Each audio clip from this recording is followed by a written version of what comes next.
Our guest today, returning to Post Wrestling, is the executive producer and co-creator of the wildly successful Dark Side of the Ring series. And beginning on Tuesday night at 9 Eastern, they're going to be introducing Dark Side of the Ring Confidential, a sit-down show going behind the scenes of some of the episodes from the first two seasons.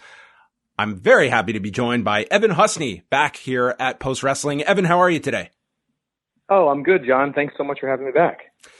So I guess we can start just with the brand new show with Confidential coming out. Was this something that just kind of spun out of Vice TV, an idea to bridge season 2 with season 3? Because I think that certainly as someone that has shot as much as you and your partner Jason Eisner have, there must be so much material that couldn't make the final cut that this will give you that excuse to explore some of these topics a bit deeper. Yeah, it was kind of this like organic thing where Vice TV kind of reached out to us and was like, hey, we're looking to, reinvigorate the first two seasons on the channel, leading up to season 3 in some way. Do you have any ideas? And so we kind of pitched this idea of like, well, we have this podcast that we do with Conrad called, Dark Side of the Podcast that we do on his network.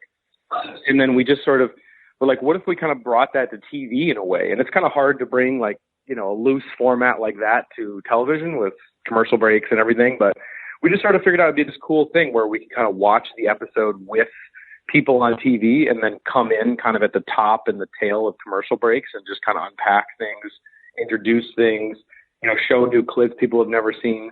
And one thing we got in the habit of is like people were interviewing for season 3. We're like, hey, did you see our show before? And have you what's your thoughts about Gino Hernandez's death and things like that? So we were able to get like new takes, fresh takes, and also a lot of deleted scenes. And it just gave us the time to expand upon points we didn't have time to include in an episode. So yeah, it was just kind of this organic thing, and it was really fun. And we shot it at the ECW arena, which is really cool. It's my first time ever being there. So it was just cool. It was just a really cool kind of fun project to do on the side. When you have a topic, and Tuesday night you guys are going to start with the Gino Hernandez episode, when you're so tied to some of these topics in the lead up and then the premiere, afterwards, like what's it like when you have some distance from a subject you were so close to revisit the documentary, watch it with some fresh eyes? I imagine that that's a bit of a different experience when you're so in the weeds, attached to it on a day-to-day basis. Absolutely, yeah. It is weird because especially the season 1 episodes were, even though it was just a few years ago now, I hadn't really gone back to watch them. You kind of like, as soon as they air, it's like, there's no real point to go back and watch them really. So watching them again was interesting because it was like, wow, I probably would have done things a little differently now because we've learned so much, doing now almost, 30 episodes of the show. It's crazy.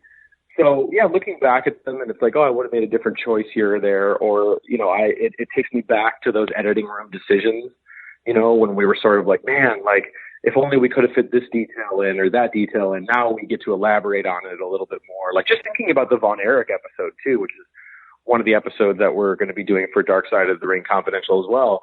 It's like, man, how do we fit all that into 44 minutes, and just being like, there is a lot more there to talk about, a lot of details and certain things, just with regards to what, the family went through.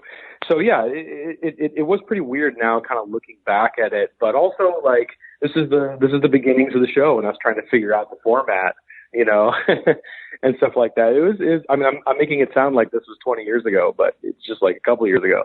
But it's been such a break. Like the last couple of years have just been nonstop, but, it's interesting. And I think that given the opportunity to kind of be able to expand upon these things, I think helps me in a way be like totally, okay with all the episodes now, because there are like, things that I wish we could have fit in some of these episodes, or little details or little nuggets that I wish I would have been able to get in. And now being able to have this show Confidential to be able to do that, I think fully satisfies me now. You know what I mean? When you guys are, well, we can talk a bit about season 3 right now. It's been announced 14 episodes, which is, a huge undertaking for you too. I'm sure I don't have to tell you guys that. Where are you guys in the process of those 14 episodes as we speak? Yeah. So, well, when they first, it's weird because when we finished up season 2, I mean, we approached season 2 as like, we're never going to do another season. We almost were like, if there's never going to be another season, let's get all the episodes we want in there to do, and kind of go for broke. And then when they approached us with the season 3, it was like, whoa. And we kind of mulled it over a little bit because we felt like, there was a real high note in at the end of season 2 with the Owen Hart episode, and where do we go from here kind of vibe. Right. And then especially when they wanted to order 14 episodes, I was like, oh my God, that's a lot. Yeah. And it's 14 documentaries that we have to make basically in a year. So it was pretty daunting. And then, as we started to, deep dive into like the subjects that are left, and, it gave us the opportunity to do some deep cuts and, some personal favorites and some ones that maybe you wouldn't have been able to get away with in the first couple of seasons because it might be too niche, for a television audience or things like that. So, but yeah, it's been quite the undertaking, especially under the COVID circumstances. It's posed a lot of, just little things that to navigate. It slowed us down in many ways and restricted travel, and, but we've been able to make the same show, which I'm really thankful of. We've been able to make the same show. It's going to look and sound the same. There's no Zoom interviews, or anything. We did all the interviews in person and shot all the reenactments in a studio, just like we would have normally, obviously with a lot of precautions and procedures in place. But at least at the end of the day, it's the same show. So, but, so it's just, season 3, it's going to be pretty epic, and it's going to sprawl a lot of different types of tones of episodes, because sometimes our show has the true crime vibe. Sometimes it has like the profile thing, or like kind of the more sportsy event-based deconstruction. It has all of those in this, which I think is really cool. There's a wide range of different tones that you're going to see. And are you guys still in the midst of shooting episodes, or has the shooting been done? Right. No, right. I forgot to answer that. We are still very much shooting right now. I would say that we're like, most of the documentary end of the 14 episodes has been filmed. Pretty close to all, not everything. There's probably one big trip that we have to do, one more big trip to do to grab the rest of them. But for the most part, I'd say about 80% of the documentary stuff, if not a little more, shot. We have quite a bit of reenactment work to do. Still, we're actually going back into the studio to shoot some reenactments in a couple of weeks. Have you been assigned any roles? Or are we going to get Evan Husney flexing his acting skills as we've seen in the first 2 seasons? Well, to be honest with you, I've actually had to not attend the reenactment shootings thus far because of the crossing the border has been very tough for me as an American. Right. And being able to, do the quarantine properly and then still be on our production schedule. Because sometimes, so we've kind of looked at season 3 as like a divide and conquer type thing, where I'm more like really, really focused on doing the documentary end of just getting it all done. And then Jason is really focused on the reenactment side. And he's actually en route to Canada right now to do that. So, it's been a lot of divide and conquer, but we've been able to do it pretty successfully. But I will, knock on wood, hopefully be there for the last reenactment shoot that we're going to be doing in June. And at that time, I'll be hopefully reprising some roles or creating some new cameos. As one of the few people that I can talk to that has been able to travel during this pandemic, I'm curious from your point of view that as you've been going to different parts of the country, how have you kind of assessed the response to the pandemic in different parts of the country? Is there any kind of noticeable different changes? Just like I'm in this part and it seems like it's a very frantic pace versus others where it's more relaxed. I'm kind of curious that like you have some comparison points. Totally. And, it's very interesting because over the last year, I think this is the year last year was the year I traveled longer than any other year, ironically, Yeah. But we did it in an interesting way, which is we didn't fly everywhere because normally we would just get on planes and fly everywhere. Mm-hmm. So we actually, this season, a lion's share of all the travel we did was driving. We actually did it all in an RV. So we probably put now at least, I don't know, 12 or 13,000 miles on an RV, driving around I've been around the whole country, cross country twice. Wow. Shooting this season already. So literally, starting up in LA, ending in Charlotte, that kind of a thing. So it's been crazy just doing that, seeing the country, especially leading into the election, and just literally being on the ground. Like, I think we've been to like 28 to 35-ish states, maybe. Like, we've been to a lot of places over the last year, and seeing just the different response and just seeing, the different way that, there's definitely stark differences between certain states, in certain places of the country where, you feel more safe, and then of course less safe, and people acknowledging that there's a pandemic and people who aren't. And then of course it's always tricky because, you have to be safe, and there's a lot of precautions that have to take place. And when you're involving talent and crew and other places, so it complicates everything. But the most important thing is safety, and knock on wood, everyone's been really safe and we haven't had any issues, which is great. So for those listening, what are the official topics that Vice has released for season 3? Yeah, so pretty limited in what I can say. Right. There's been a lot of rumor and innuendo out there, shall we say, about some of the topics that you can peruse. But I am officially bound to only say what I can say. But the topics that have been officially announced, we are doing the Brian Pillman 2-part special, which will be the season 3 opener. No date has officially been announced yet for season 3, but that's coming very soon. You're going to hear about that soon because, Confidential is the focus right now for Vice TV, and then shortly thereafter, you're gonna start hearing the announcements for season 3. So we're gonna open the show with a 2-part Brian Pillman special, which I'm very, very, very excited about. It's a story that I've wanted to tell since the beginning of the show, and I'm so glad we waited, because I feel like we have Steve Austin in the show, and being able to get him to be a part of the show was just a huge. As a fan, he was my favorite as a kid, so just to be able to become full circle, kind of with that, and to get kind of your childhood hero in the show has been awesome, and I think he brings a huge stamp of approval on the show. And I was just really surprised. That, as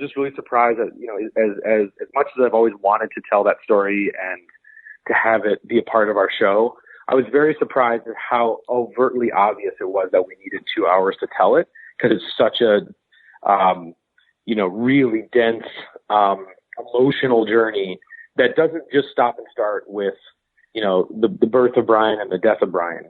It goes well beyond that in terms of what the family has been through after that. And, I learned so much about his story, and it just perfectly exemplifies all the themes that we like to explore in our show, the reality versus fiction, the blurred lines, all that stuff. Like, this is a story that is absolutely tailor-made for our show in every sense of the word. And I'm really excited for people to also discover Brian Pillman as a genius, in wrestling, and really a total unsung great in the business, who was obviously gone way too soon, but still everything that he accomplished is fantastic. When it comes to the decision-making process, is that largely left to you and Jason, and the two of you have a bit of a litmus test of certain boxes you have to be able to check off that a topic meets? Like, what is sort of just take us a little into the decision-making process when it comes down to narrowing the topics down. Sure. Yeah. I think it's kind of like, there's a lot of topics, there's a lot of stories. Obviously, over these last few years, fans send us topics every day. We've, looked into a lot of different stories, and there's a lot of personal ones for us.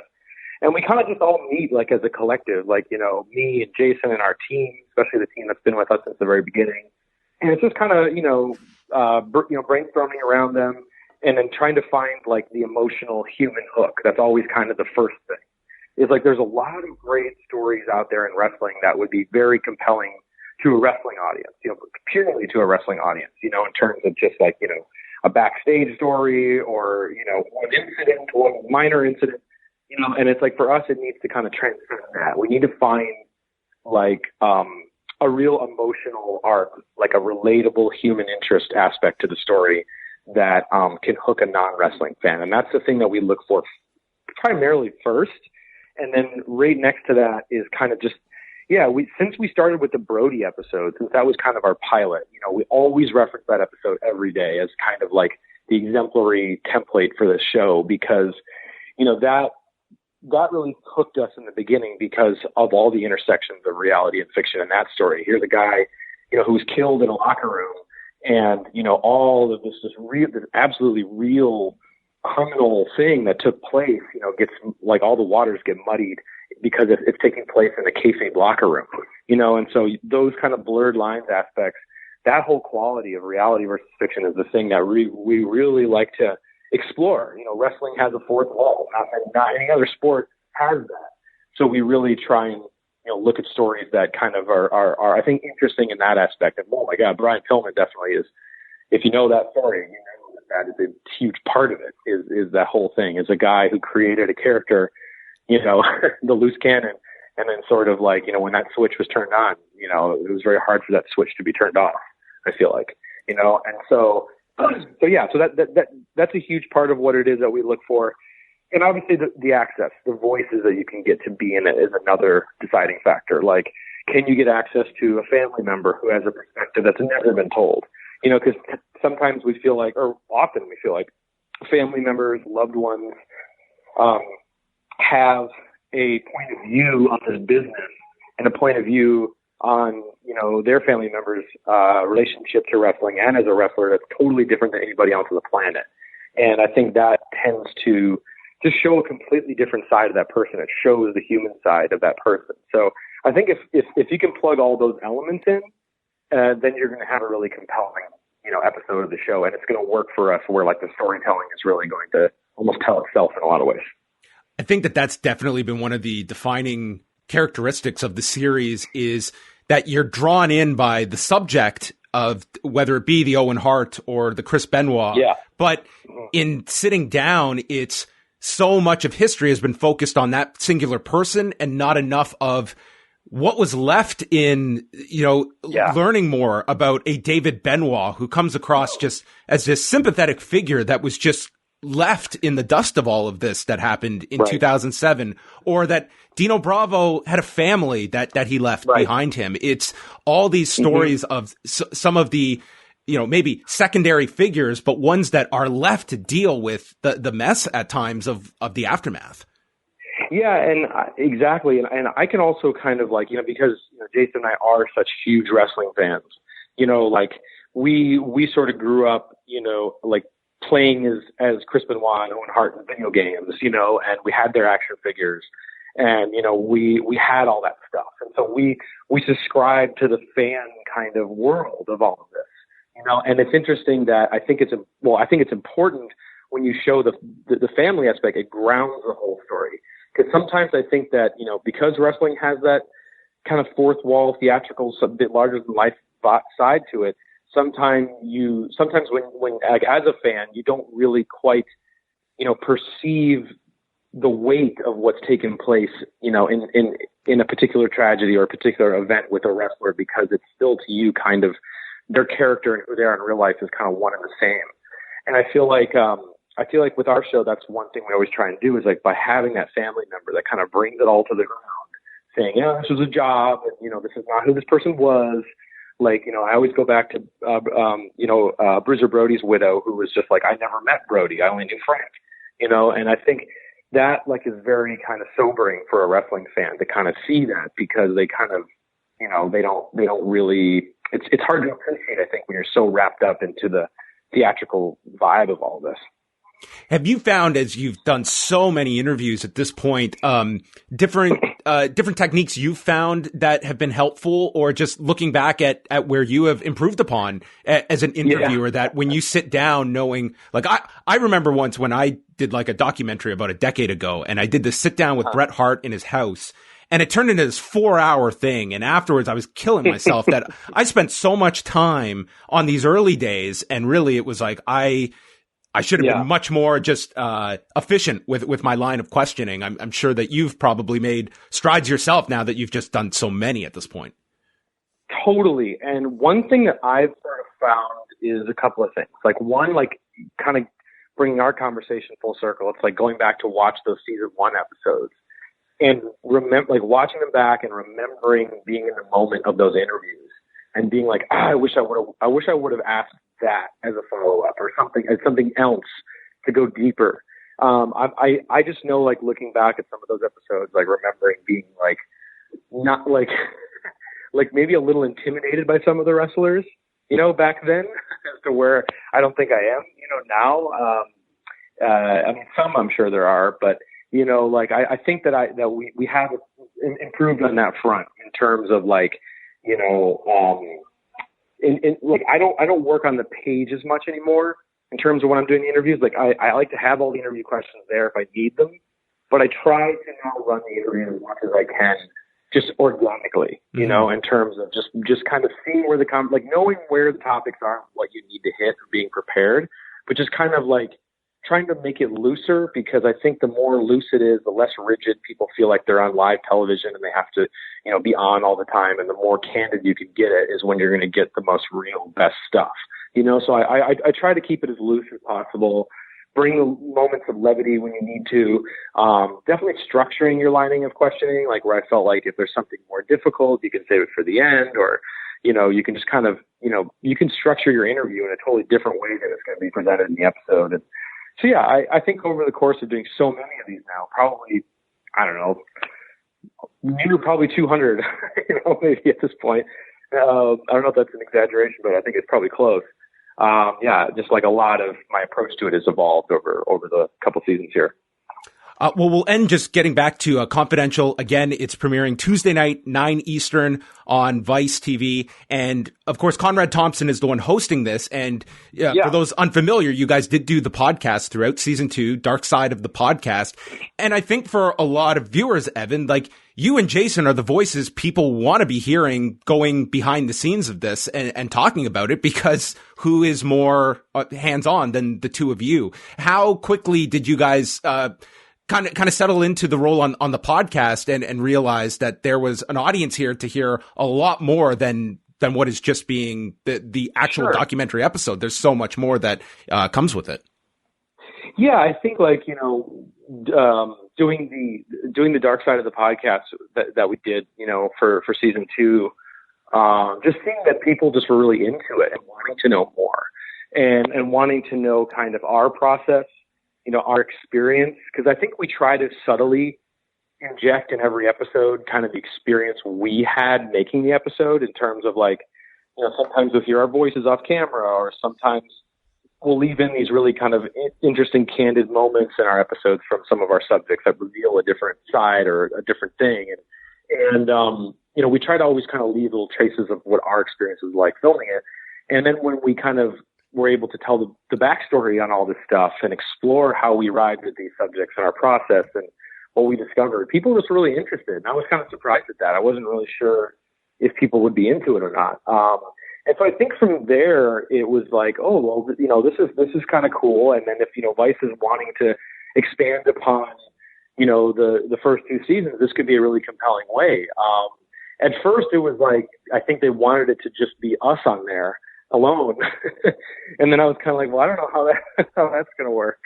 I feel like we need someone to introduce a line of questioning, which Conrad does, you know, and does it well. Mm-hmm. And, you know, Conrad goes way back with us. Like we go way back with him in the process of making the show, where, you know, a lot of our early ideas for the show came from his podcast that we just brazenly lifted, you know, like when we heard Bruce Pritchard talking about Houston wrestling, for example, and we heard the story of Gino Hernandez and how there was this whole conspiracy around possible conspiracy around his passing, we were like, wow, that could be a compelling episode.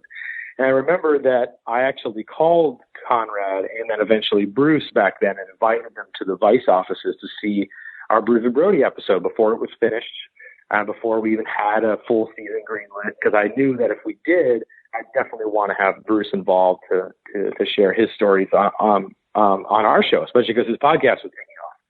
And so then, yeah, so they came in and watched it with us. And so Conrad's kind of been part of this Dark Side family for a long time. I think it was just cool to be able to kind of bring it full circle with this show. And then just to have us on there, just kind of, having fun in some parts, but also getting into some serious stuff and, going back into the archives, pulling out deleted scenes, random stuff. Like there's some wild stuff that we're going to be showing as well. Just random stuff that we filmed that just wouldn't have any other purpose for being, anywhere else in a show like this. So yeah, it was just really cool. I'm just interested to hear what people think, and think if they like it. And maybe it's something that if it does well enough, we can keep doing it, for the third season and beyond. Well, my final question was, the last time you were on with us, you had mentioned the fact that the creator, the one to come up with the name Dark Side of the Ring, was actually your mom. Is this correct? That's right. So yeah, that's right. I'm curious if your mom ever thought that her brainstorming session would lead to Dark Side of the Football. That's such a good question, man. I'm glad you brought that up because, it's wild to see that the success of this show on Vice, has now spawned, spin-offs and franchise shows and that they're doing, and now a talk show. And it's done. I tend to look back and be like, would all this happen? Would any of this happen? Would have they found? Yeah. Would Vice have, found to do a football show or a 90s show or whatever if it weren't for that title? Because that title is so interchangeable with anything, So yeah, I mean, you got to give credit to my mom for shout out to my mom, for coming up with that title, especially at a time when we could not come up with a title for the show. We were stumped. Everything we came up with was a really lame wrestling pun that I'm so glad we didn't do because I think it would have hurt the show in terms of trying to be successful. But testament to my mom. She's always had a brain for that kind of thing, branding and marketing. She's full of ideas, and she totally nailed it with this one. Well, there you go. The brain trust coming up with the Dark Side of the Ring naming rights. Congratulations on everything. I think that everyone there was this heightened curiosity when the series was first announced ahead of season 1. And I think that it was like, look at this. You can look at the spin-offs and such. This has been an unmitigated success. It's a testament to the work that has gone into this, and you two deserve all the accolades that have come with this. And I think Vice should certainly realize and I think of how big this franchise has been, that it has expanded across the network, going into other genres now. It's a real credit to the audience that you two have been able to find, and your whole team by extension. Yeah, I mean, without our team, it's not just the two of us making these shows. I mean, our team are such hardworking, just amazing collaborators in terms of, there's so much that goes into these episodes. They're very, very complicated to make. And especially now during a pandemic, to even think about some of this, just the intricacies of putting this all together, not only just in two different countries, but actually in this season, you're going to see interviews that were done in different countries. Oh, wow. It's the first time that we've really gone international with the show in some other ways too. And, just putting all that together, it's been hard. It's been hard on a lot of our staff, but I think at the end of the day, it's really going to show and the work's going to be great. I'm really happy about these first run of episodes. We didn't touch on it, but, Brian Pillman, like I said, is the 2-hour premiere. The other two that I can freely, safely plug is that we're doing an episode on Nick Gage, which I'm really excited about because that's something I never thought we would have incorporated into the series. It's such a contemporary story, especially in the deathmatch world. And then, of course, we have the WCW in North Korea event, which is one that we've been kind of just yearning to do for a long time. And that also, I think, we've hit on a new tone, for the show with that episode. So I think it's really exciting. We have such a great team, and I'm so indebted to them for all the hard work they do, and of course just everyone else and all the fans, all the wrestling fans and viewers who tune in, obviously to make the show a success as well. Like all the wrestling fans who appreciate the show and have just become fans of it and shared it and turned on other people onto it and shared it. Can't thank them enough. So everyone can keep their ear to the ground regarding news for season 3 premiere date coming soon. But first and foremost is Dark Side of the Ring Confidential. It premieres Tuesday night, 9 Eastern on Vice TV. And Evan, thanks so much for taking some time out. I hope that we can get you back here in time for season 3 to chat about what is upcoming when all the topics are officially released and we can look ahead to season 3. We definitely should. We definitely should do like what we did last season, just do a deep dive on what's to come. Fantastic. Thanks so much, Evan. This was great. Yeah, thank you so much. I appreciate it, man.